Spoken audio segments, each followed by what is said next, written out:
Hi. For those that don't know me, I'm Lauren.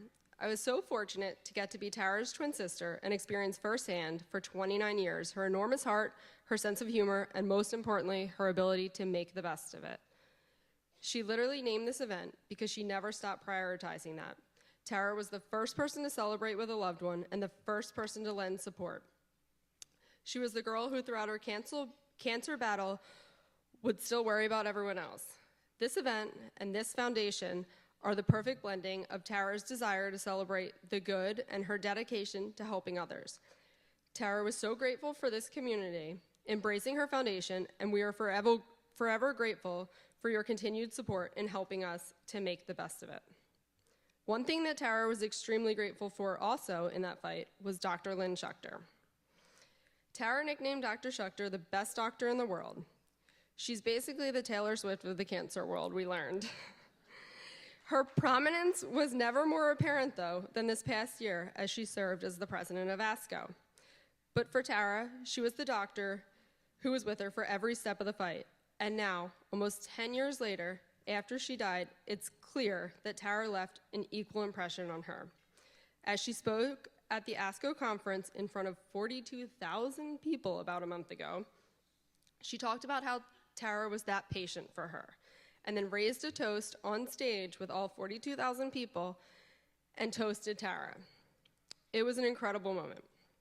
It was beyond impressive, though, how Tara dealt with the day in and day out of the fight, always finding a silver lining, from 5 brain surgeries and 2 different types of brain radiation to immunotherapies that her body could barely tolerate. Every single day, she woke up with a smile and her unique brand of positivity. Especially towards the end, after losing her hair and being a good amount of pain, Tara got up every day determined to make the best of it.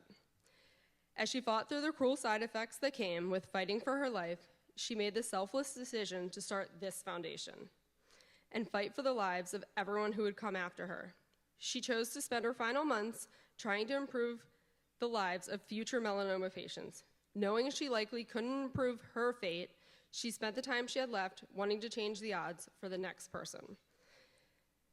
We talked about it today, but we really can't even imagine her reaction to knowing that there are people alive today, in part because of her dedicating the time she had left to creating this foundation and focusing on finding a cure. And just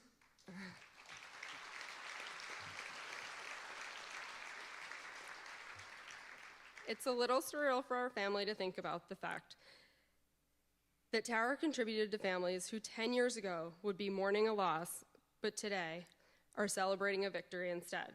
What she started with TMMF is literally helping to cure melanoma, and that is her legacy. As I hope most of you know, 100% of the money raised by this foundation goes directly to research. What many of you may not know is that we actually stole that model from the Melanoma Research Alliance, and one of the last events that Tara was at was an MRA event, where Tara heard and adopted the goal of putting your own foundation out of business because the goal of curing melanoma was achieved. We have made significant progress, but before we declare victory in the fight against melanoma, we need to do more. 50% of patients still are not passing the 1-year mark, which is why it's so important to fund research. MRA started privately funding research in 2007. In the 30 years prior to that, there was no progress in research, and there was only 1 melanoma drug approved by the FDA for a relatively ineffective drug.